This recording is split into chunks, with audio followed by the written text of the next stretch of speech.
출애굽기 19장.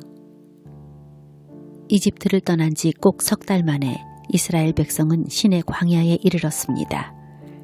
이스라엘 백성은 르비딤을 떠나 신의 광야에 이르러 신의 산 맞은편 광야에 천막을 쳤습니다. 모세는 하나님을 만나러 산으로 올라갔습니다. 여호와께서 산에서 모세를 불러 말씀하셨습니다. 야곱 자손들에게 말하여라. 이스라엘 백성에게 전하여라. 너희 모두는 내가 이집트 백성에게 한 일을 다 보았다. 그리고 독수리가 날개로 새끼들을 실어 나르듯 내가 너희를 어떻게 나에게 데리고 왔는가도 보았다.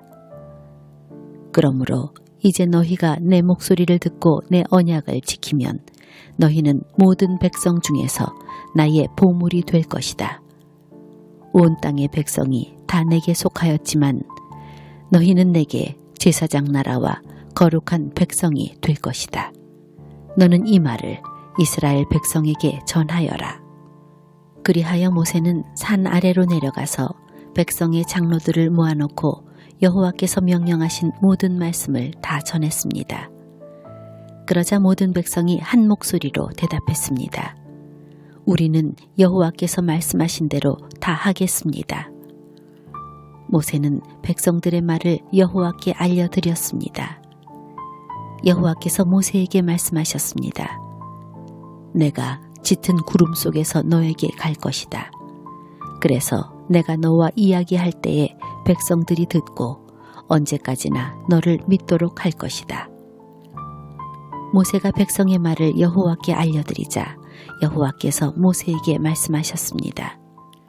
백성에게 가서 오늘과 내일 그들을 정결하게 하여라.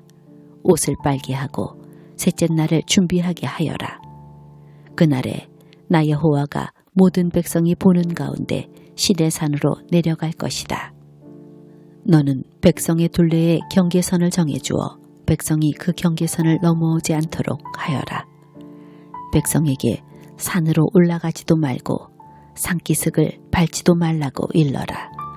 누구든지 산기슭을 밟는 사람은 죽을 것이다. 아무도 그 사람에게 손을 대지 말고 그런 자는 돌로 죽이거나 화살을 쏴서 죽여라. 사람이든 짐승이든 살려두지 마라. 하지만 나팔 소리가 길게 울려 퍼지면 산에 올라와도 좋다. 그리하여 모세는 산에서 내려와서 백성에게로 갔습니다.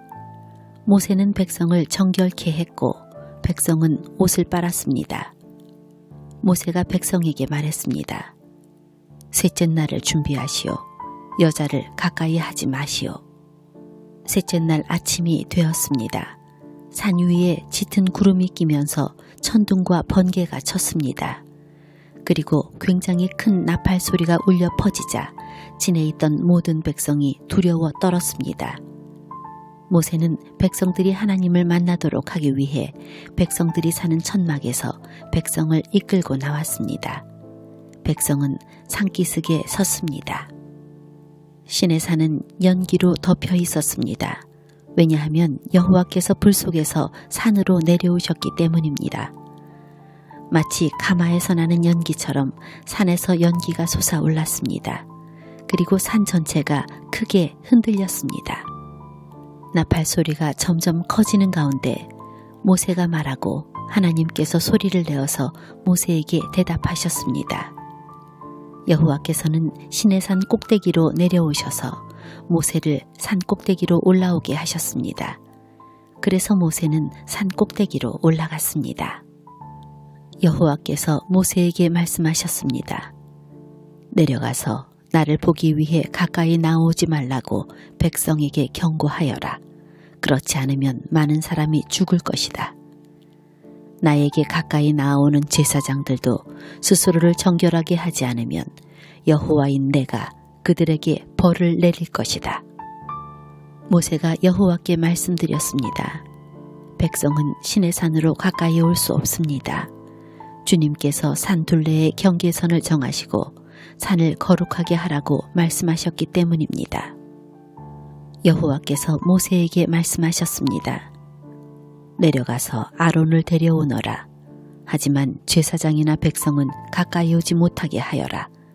그들은 나 여호와에게 가까이 오면 안 된다. 가까이 오기만 하면 내가 벌을 내릴 것이다. 그래서 모세는 백성에게로 내려가서 주님의 말씀을 그대로 전했습니다.